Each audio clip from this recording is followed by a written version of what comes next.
Let me also add, being the out-of-towner, I guess I can say a few things.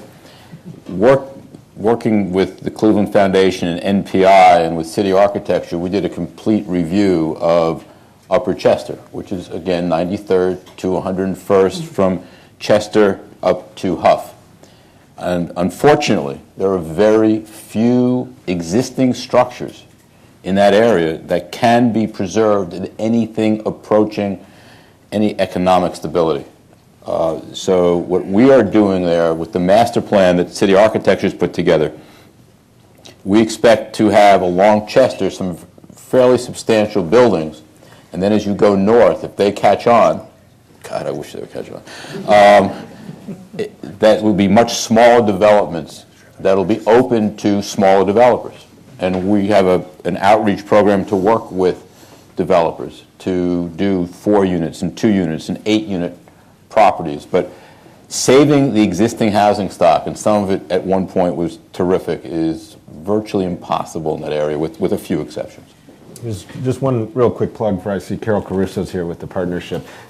She's done yeoman's work with the state, getting the state historic tax credit pilot program re-upped and continue to move forward to make that work. And that is critical. I mean, one thing you look at, 5-6 years ago, a delegation from St. Louis came to Cleveland to look at what we were doing right using the federal historic tax credit and the tax abatements and all those sorts of things. They then went back to Missouri and they improved upon it. They passed the state historic tax credit in Missouri.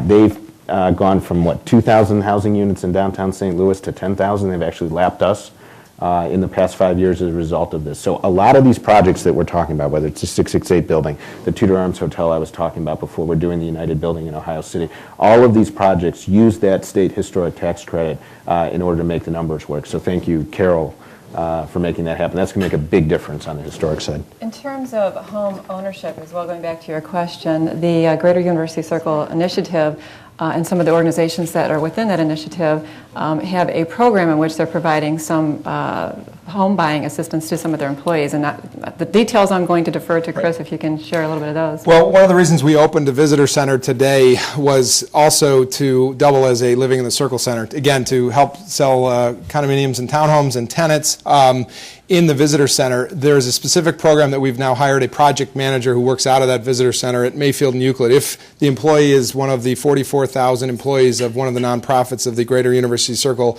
area, they are then eligible for $5,000 to $15,000 in forgivable loan down payment assistance program. If you stay in the home 5 years, it's forgiven, and that is a terrific incentive for buyers. So credit to the foundation, particularly Cleveland Foundation, who put their money where their mouth is, and actually endowed a pool and then was matched by several Circle institutions. This is the essence of using urban anchors, our anchor institutions for urban revitalization.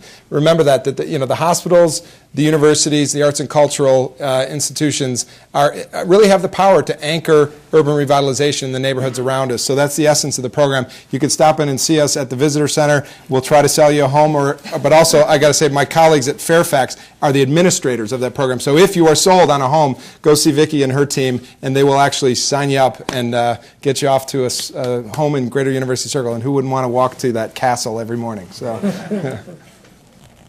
It's exciting to hear that you folks are going to be building more of a neighborhood in the Circle and more housing. People live there, yet because of its nature, you will continue to attract lots of visitors more and more every day. One of the deficiencies I see of the Circle at this point is it's very unfriendly to people who come in a parking sense.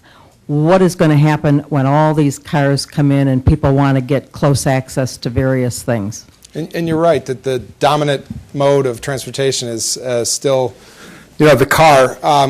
The quick answer is you're right. There needs to be more parking. One thing I would refer you to is, and to anyone, our website at University Circle. It will point out in a map where those parking garages are. They are out there. It's just about finding them. We're presenting a whole new signage package with the most important sign being where to find a place to park. You guys all come to the Circle, but it's the region around us that we want to make it to the Circle for the first time in some of these cases. We are building specifically at least 2 new garages, one at Mayfield in conjunction with the Uptown project, and another likely on the western end of the district. There are also, as you know, new garages that are working in conjunction with the new institutions like the Museum of Art's newly opened garage. You know, it's our market study tells us that 50% of the people that will come to the Uptown project will be on foot. I actually think it's going to be a little higher than that because of the Euclid Corridor project, the relocation of the Red Line, that we're looking at different modes of transportation. But the reality is that there's still 50% that are coming in a car. And the way we've set up the project is that you can park on the surface behind the retail, you know, probably 30 minutes free in the meter. You feed the meter, you go into the retail, you do your shopping.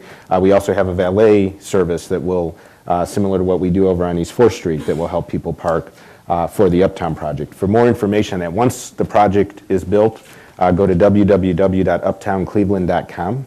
And that'll tell you like where the parking lots are. And a quick plug on that, if you're interested in buying a home at Uptown, www.uptowncleveland.com. I just learned Ari stole one of my tenants, the City Wheels program, which was a great steal on your part, and kudos. But they are a car sharing program that the university students are using. They're sick of paying for parking, so they have actually co-opted into buying a share of an automobile that they then lease online for $7 an hour to go out to Target or wherever they got to go. Ari stole him as a new tenant because he believes in the idea of alternative transportation, but you guys are starting to see that there are some alternatives we're working on. Mm-hmm. But I also think in Upper Chester we have a whole series of 2- and 3-level parking lots just north of Chester behind the buildings.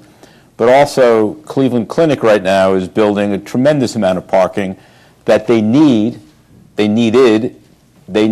continue to need. And I think when that parking gets completed, and what the Cleveland Clinic has done to add to the whole fabric now, especially the financial fabric of this neighborhood. And I was able to sit through a presentation, stunning what they've done and what they're doing.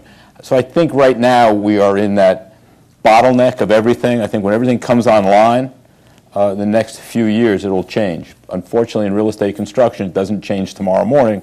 It changes in a year or 2 years from now. I know Deb, Janik, we've talked to about how are we going to finance some of this stuff, but she has some great ideas, and she's been doing that for a while. I get to sit. This is great. Just a quick question on community. I think, you know, as we saw the flats grow or the West 6 area grow, what kind of starts tying together is the restaurants, the fact that they have a grocery store. People feel like they can stay 1, 2, 3 years. When I get into University Circle, I still can't get to a CVS to get a birthday card. I had to drive up to Cedar and Lee. I don't have enough restaurants that might be open. So I know maybe there needs to be lighting or certain things. If each one of you could touch on how you're going to create that community that I would want to live in. Thank you for throwing that softball to Ari. I guess you're the target market, huh? All of the things that you just mentioned will be in the Uptown project. So we're looking, it's really interesting actually. The first thing we did when we started the project is we did focus groups with all of the neighborhoods that surrounded University Circle, with all the institutions, everybody. And the things that we heard were exactly what you're talking about. We heard amenities, things like drugstores and grocery stores, things like dry cleaners and all that sort of thing. The other thing we heard was that when people come to University Circle, whether they come for the orchestra or the art museum, whether they're professors at the university, whether they're doctors at the clinic or interns, or graduate students, they need food and beverage. Mostly the people that go to the orchestra wanted higher-end white tablecloth stuff, and the graduate students wanted bars where they could drink. And so we heard all of that, and that's exactly what the first floors of the Uptown project will be. In addition to that, I hope it's okay, Russell, to talk about, there'll be a 2-level Barnes & Noble bookstore. The first floor will be a normal Barnes & Noble like you see everywhere. The second floor will have the university books for Case Western Reserve University. So that'll be the anchor, and then all the sorts of things you're talking about will be there. It'll be a pretty lively place. It's interesting, when I first sat down with Michael Taylor at National City Bank, the biggest problem we had at Park Lane was our competition was we had no competition.